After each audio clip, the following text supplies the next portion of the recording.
नमस्कार दोस्तों, स्वागत है आपका हमारे इस चैनल धूप धुनुची आरती में।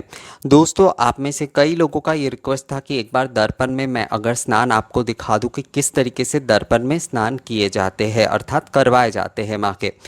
तो दर्पण में जो स्नान होता है, एक तो मैंने ये देखिए, ये एक आईना ही है, ये एक आईना है। इस तरीके से एक पात्र में रख देना है। बड़े वाले थाली भी अगर आपके पास है तो उसमें भी आप रख सकते हैं।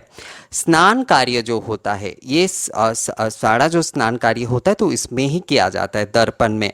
बड़े बड़े जो पंडाल में आप देखेंगे वहाँ पर तो मृण्मयी मूर्ति होती है माँ की, तो वहाँ पर तो मिट्टी के मूर्ति में स्नान करवाना संभव नहीं होता है, अभिषेक आदि करवाना। तो इसलिए जो है इस छवि में जो है माँ के मुख जिस एक एंगल में इस तरीके से रखा जाता है कि उसमें जो है ना माँ की प्रतिमा की छवि इसमें आ जाती है, और उसी में जो है पूरे स्नान आदि अभिषेक कार्य जो है वो किए जाते हैं। तो यही असल में जो है दर्पण स्नान का विशेषत्व है। एक्चुअल में पहले के समय में ये दर्पण ये शीशे के नहीं होते थे, वो ज़्यादातर जो है वो पीतल के हुआ करते थे या फिर चांदी के होते। अभी भी जो राज परिवार होते हैं, मतलब जो बड़े बड़े परिवारों में जो है दुर्गा पूजा का आयोजन किया जाता है, स्नान महास्नान का आयोजन होता है, मतलब पूजा के जो अंग रूप में, उसमें पीतल के और चांदी के उन दर्पण का ही इस्तेमाल होता है। ये आधुनिक चीज़ें हैं, पर आजकल इसी का ज़्यादा चलन हो रहा है। तो मैं इसलिए आप लोगों को यही दिखा रहा हूँ, क्योंकि अगर आप लोग कोई करना चाहते हैं दर्पण स्नान तो इसमें आसानी से कर सकते। ये दर्पण आपको मिल जाएगा, क्योंकि मुझे लगता है जो सभी को मिल जाए, जो सभी को उपलब्ध हो आसानी से, उसी से हमेशा दिखाना चाहिए। तो इसलिए मैं ये दर्पण से ही दिखा रहा हूँ। आप लोगों को अगर पीतल का दर्पण मिलता है या फिर चांदी के दर्पण मिलते हैं तो उसमें भी आप स्नान आदि कार्य करवा सकते हैं, वो और भी अच्छा होता है। पर ये भी जो है इसमें भी पूरे विधि आप कर ही सकते। इसमें ही आजकल मोस्टली जो है कई जो मतलब पूजा पंडाल जो होते हैं, खासकर जो मंडपों में जो पूजा होती है, वहाँ पर इसी दर्पण में जो है स्नान करवाए जाते हैं। तो स्नान जिस तरीके से आप करवा रहे हैं घर पे, तो देखिए आपके उतने बड़े मूर्ति नहीं है, तो जिस उस एंगल में भी हर समय रखना संभव नहीं होता है कि जिसमें जो है माँ की पूरी जो प्रतिकृति है वो इसमें आपको दिखे। और एक बात मैं यहाँ पर बता दें, तो यही दर्पण जो है ये आपको संभाल के रखना है, क्योंकि प्रतीक की विसर्जन, दशमी के दिन विसर्जन आदि जो कार्य होंगे वो भी इस दर्पण के माध्यम से ही होगा, अगर आप दर्पण में स्नान करवा रहे हैं तो दर्पण, क्योंकि मैंने जो आपको बताया कि बड़े बड़े पंडालों में जैसे दर्पण रखे जाते तो उसमें माँ की प्रतिकृति दिखे जाते, पर घर पे तो ऐसा संभव शायद नहीं होगा, या फिर उस एंगल में शायद आप रख भी ना पाए। तो उसमें घबराने की कोई बात नहीं है। मैं आपको एक चीज़ दिखा देता हूँ, उसका फॉलो कीजिए। दर्पण सबसे पहले आपको हाथ में लेना है और कलश से लेकर माँ के पैर से लेकर पूरी माँ के जो सर्वांग है उसमें 3 बार इस तरीके से घुमाना है। इस तरीके से जो है आपको घुमा लेना है। आप देखिए इस तरीके से आप 3 बार जो है पैर से लेकर माँ के मुखमंडल और सर्वगात्र में 3 बार या फिर 5 बार आप घुमा लीजिए। इस तरीके से घुमा लीजिए दोस्तों। ये देखिए इस तरीके से घुमाने के बाद इसमें माँ की छवि आ गई। अब जो है आप इस दर्पण को जो है इस तरीके से यहाँ पर रख दीजिए।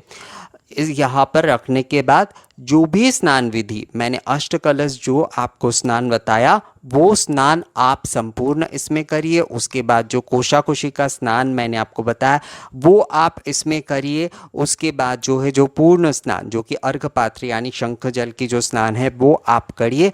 उसके बाद आपको क्या करना है, इसे अच्छे तरीके से जो है आपको साफ कपड़े से पोंछ लेना है। और उसके बाद कई लोग चुनरी लिपट कर भी रखते हैं, मतलब चुनरी भी लगाते हैं। अगर आप चुनरी में लिपट कर ना भी रखते हैं इसे, तो भी जो है आपको इसमें सिंदूर का और रक्त चंदन का टीका आप ऐसे कर लीजिए और माँ के चरणों में ऐसे रख दीजिए। माँ के चरणों के सामने या फिर कलश के पास इस प्रकार से रख दीजिए। अगर आप बरन डाला इस्तेमाल करते हैं, मतलब बरन जो थाली है वो मैं अगले वीडियो में दिखाऊंगा आपको दोस्तों, उसमें भी आप जो है ना इस दर्पण को रख दे सकते हैं। उसमें भी ये दर्पण रखने का विधि है। पर अगर आप बरन थाली नहीं कर रहे हैं तो आपको इसी में ही इस तरीके से माँ के पास इसमें सिंदूर लगाकर और रक्त चंदन लगाकर थोड़ा सा अक्षत भी आप चाहे तो दे सकते हैं। इसमें ऐसे आपको रख देना है। चुनरी लिपट कर भी कई लोग रखते हैं। तो ऐसे आपको रख देना है, या फिर केवल सिंदूर और टीका करके जो है आप वरण थाली में भी इसे रख सकते हैं। तो इसी तरीके से जो है आपको संपूर्ण जो है ना जो स्नान कार्य है वो आपको इसमें करना है, अगर आप दर्पण में स्नान करना चाहते हैं तो। पर एक बात यहाँ पर मैं आपको यहाँ पर कहना चाहूँगा दोस्तों, अगर आप अष्टकलश स्नान करवा रहे हैं तब भी आप दर्पण का इस्तेमाल करिए, अर्थात प्रतिदिन अगर आप अष्टकलश स्नान आदि करा रहे हैं तभी आपको दर्पण का इस्तेमाल करना चाहिए। यानी 8 सुगंध जल जो है और नदी के जल, इनसे अगर आप माँ के अभिषेक आदि कार्य, स्नान आदि कार्य कर रहे हैं, दर्पण में स्नान तभी कराना चाहिए। आप अगर साधारण स्नान प्रतिदिन माँ के करवा रहे हैं तो उसमें आपको दर्पण का इस्तेमाल नहीं करना चाहिए। केवल जो है विशेष स्नान, अष्टकलश स्नान जो होता है वो थोड़ा विशेष स्नान होता है, विशेष स्नान में ही दर्पण इस्तेमाल होता है। जैसे महास्नान में अष्टकलश भी थोड़ा विशेष स्नान हो गया, ऐसे ही में जो है दर्पण का इस्तेमाल होता है।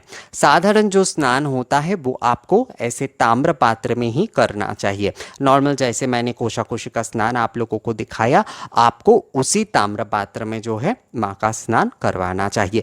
तो मुझे लगता है अब आपको दर्पण स्नान को लेकर जो भी सारे कन्फ्यूजन था या फिर जो भी आप लोगों की जिज्ञासा था वो आप लोगों का मतलब उसका उत्तर आप लोगों को मिल गया है दोस्तों। तो ये वीडियो आपको कैसा लगा मुझे कमेंट्स करके ज़रूर बताइएगा। अगर अच्छा लगा है तो लाइक और शेयर भी ज़रूर कर दीजिएगा, और मिलेंगे आपसे दुर्गा पूजा के अगली वीडियो में नई किसी जानकारी के साथ। तब तक के लिए नमस्कार।